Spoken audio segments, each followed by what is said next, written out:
कन्हैया छे। अरे वो कन्हैया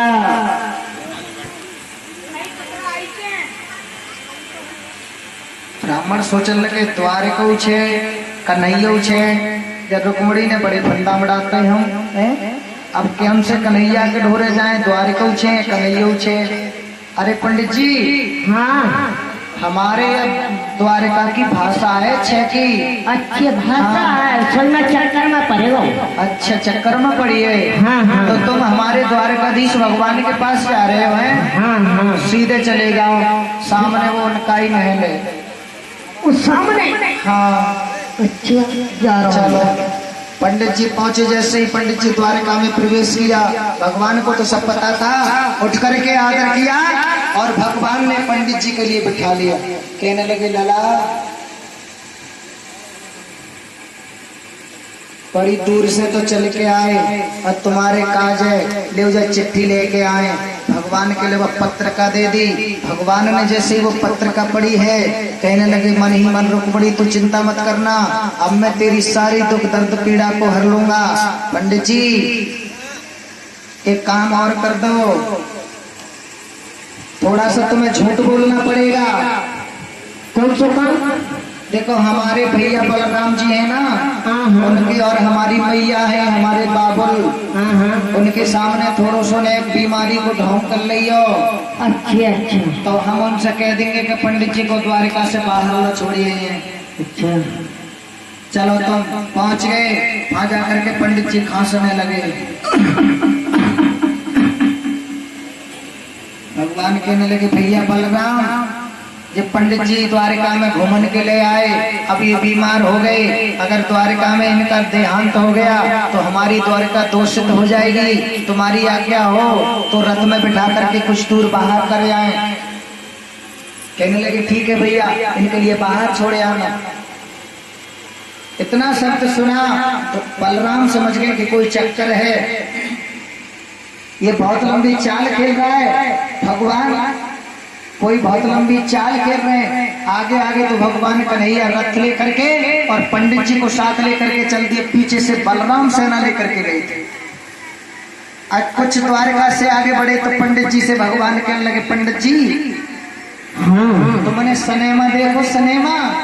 सनेम हाँ सनेम ने क्यों कैसे हुआ है? तुम आंखें बंद करो तुम्हें सिनेमा दिखा दें। कल नहीं हाँ दोनों बंद करो। दोनों हाँ दोनों बनना ऐसे ना बिल्कुल आंखें मीच के। पंडित जी ने आंखें मीची भगवान ने ऐसी योग माया फैलाई ले जाकर के कुंदनपुर में ही रख दिए। पंडित जी आंखें खोलो। अरे कन्हैया भगवान कहने लगे ले आए गए। पंडित जी बोले ऐसा करो जब मंदिर के यहीं रुक जाओ सबलम। उधर शिशुपाल के लिए रुक्म ने पत्रिका लिख दी थी कि मैं अपनी बहन की शादी तुम्हारे ही साथ में करूंगा।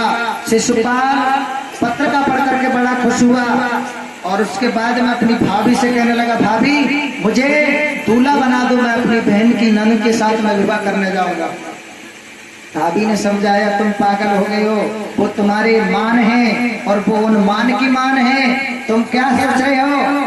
कहने लगे ऐसा कुछ नहीं है ऐसा जीजा सब काऊ को मिले मैं शादी करके लाऊंगा। आज जैसे ही जबरदस्ती सजाने को खड़ी हुई हैं और जैसी पटाखे बैठे पैर फिसल गया वसवन होने लगे सब बेटियां ताली मार मार के हंसने लगे। सजा दिए।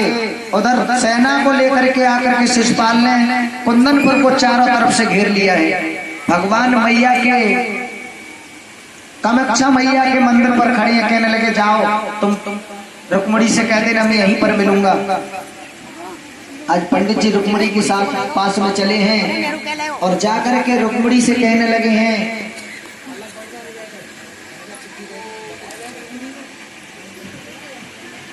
बोली गोविंद भगवान की जय। आज मैया के दरबार में कहीं पर देवी के मठ पर खड़ी है। भगवान कन्हैया रथ लिए और पंडित जी रुक्मणी के पास पहुंच कर लगे रुक्मणी तेरा कन्हैया आ गया है तू चली जा द्वार देवी के मंदिर पर खड़ा है, साथ की सखियों को लेकर के आज वो रुक्मिणी देवी की पूजा करने के लिए गई है। और क्या हुआ है भैया,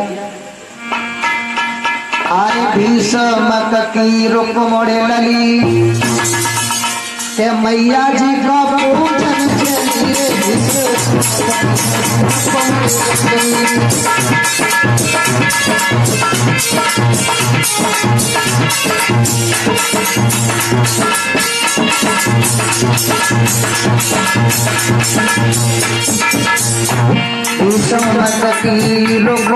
लली के मैया जी का पूजन चली रे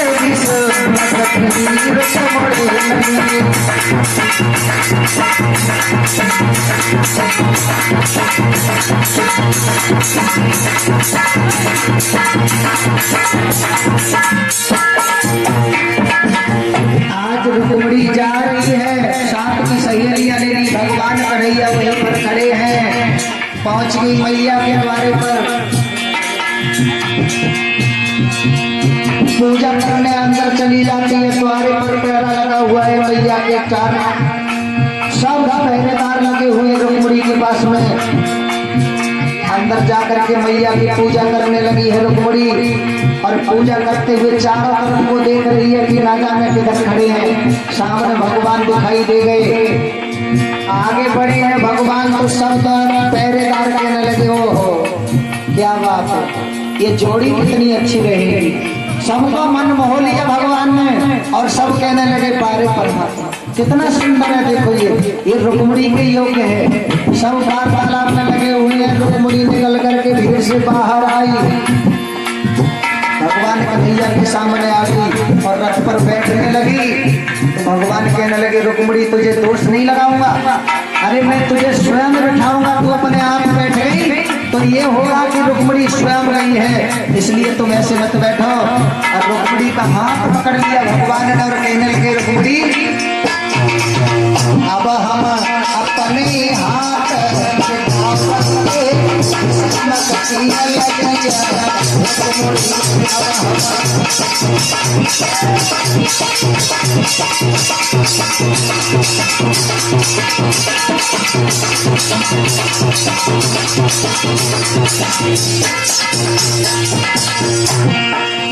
अब हम अपने हाथ दिखाई लिए भीष्मक की ललिया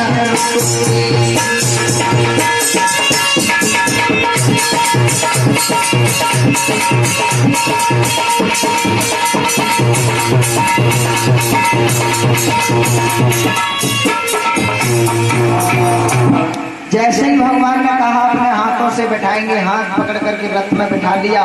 लेकिन द्वारपालों जो पहरेदार लगे थे किसी को ये नहीं पता क्या हो रहा है।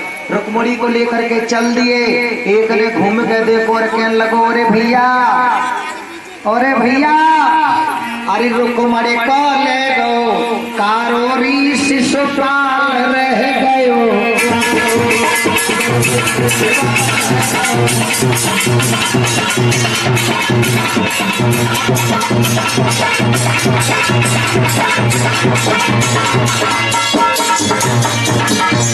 कहने लगा हुई गो गजब, रुक्मिणी को ले गो कारोरी शिशुपाल रह गयो।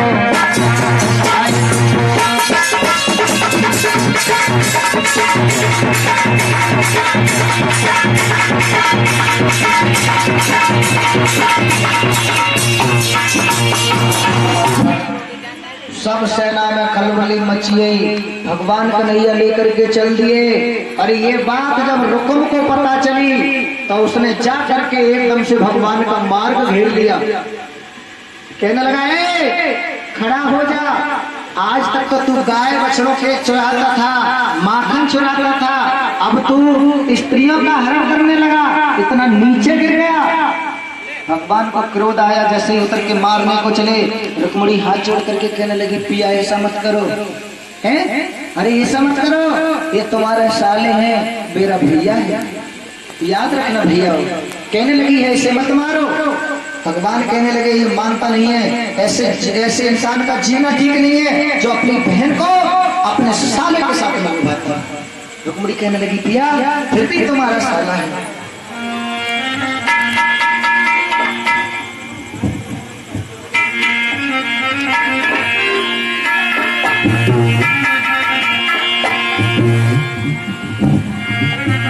अब चाहे कितनो हुई जाए पैर साजन, आखिर मेरा भैया है, तुम्हारा कितना भी बैरी है फिर अपना तो अपना होता है।